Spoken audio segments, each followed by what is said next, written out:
রাজবাড়ীতে পেঁয়াজের চড়া দাম যা কয়েকদিনের তুলনায় অনেক বেশি। এ নিয়ে আরো জানাতে এই মুহূর্তে আমাদের সাথে যুক্ত হচ্ছেন সহকর্মী সুমন বিশ্বাস। যাচ্ছি তার কাছে। সুমন, ডিজাইন, এলিগেন্স, বিউটি, সেরা পণ্য সবার জন্য জেভিকো।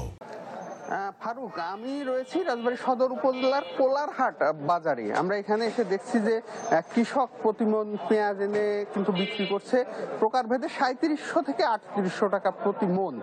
এবং এই এক সপ্তাহ আগে কিন্তু এই হাটেই এই পেঁয়াজ বিক্রি হয়েছে 2600 থেকে 2700 টাকা। অর্থাৎ সপ্তাহ ব্যবধানে পেঁয়াজের দাম কৃষক পর্যায়ে কিন্তু বেড়েছে 1100 থেকে 1300 টাকা পর্যন্ত। এই দাম বৃদ্ধির কারণ আসলে আমরা এখানে ব্যবসায়ী এবং কৃষকদের সাথে কথা বলে যেটি জেনেছি যে পেঁয়াজ কিন্তু ওঠে এপ্রিল মাসে। এই যে 7 মাস পেঁয়াজ কৃষক ঘরে সংরক্ষণ করে রাখে, এই সংরক্ষণ করতে গিয়ে একটা বড় অংশই কিন্তু নষ্ট হয়ে যায়, শুকিয়ে যায় এবং পচে যায়। এবং এই সময়টা কৃষক আবার পেঁয়াজের বীজ কেনার জন্য পেঁয়াজ বিক্রি করে দেয়। অর্থাৎ কৃষকের কাছে মজুতকৃত পেঁয়াজের পরিমাণ কিন্তু একদমই শেষের দিকে। এবং এই বাজারে এসেও দেখছি যে আমরা পেঁয়াজের যে পরিমাণ এই হাটে পেঁয়াজ কৃষক নিয়ে আসে সেটা এই সময় এসে অনেক কমে গেছে। ফলে পেঁয়াজের যে মজুত কমে যাওয়ার কারণেও বাজারে চাহিদা তো ঠিকই রয়েছে, দামটা বৃদ্ধি পেয়েছে। পাশাপাশি এই কৃষকও কিন্তু এখন তার সংরক্ষিত পেঁয়াজ কিন্তু বিক্রি করে দিয়েছে।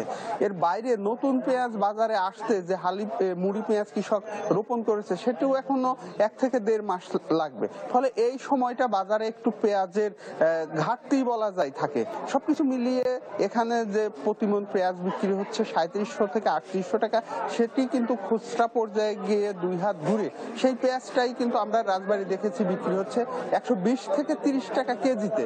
ফলে এই যে সপ্তাহ ব্যবধানে পেঁয়াজের এই দাম বৃদ্ধিতে বিপাকে পড়েছে ক্রেতারা। তারা বলছে যে পেঁয়াজের বাজার আসলে সরকারের নিয়ন্ত্রণে নেই বা একটা মধ্যস্বত্বভোগী কিন্তু লাভ করার কারণে এভাবে পেঁয়াজের দাম লাফিয়ে বেড়ে যাচ্ছে। কিন্তু বাস্তবতাটা আমরা এই হাটে এসে দেখেছি যে কৃষক পর্যায়ে পেঁয়াজটাও যেমন কমেছে, ফলে বাজারের চাহিদা ঠিক থাকার কারণে কিন্তু এভাবে পেঁয়াজের দাম বৃদ্ধি পেয়েছে। আমরা এই সকালে এই বাজার ঘুরে দেখেছি যে কৃষক পর্যায়ে যে পেঁয়াজগুলো আসে সেটা কিন্তু অন্য সময়ের তুলনায় কিন্তু খুবই কম।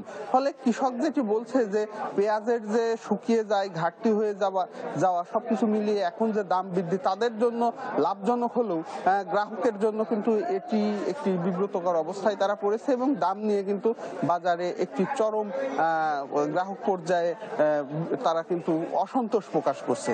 ফারুক, এই ছিল রাজবাড়ী থেকে পেঁয়াজ বাজারের খবর আমার কাছে।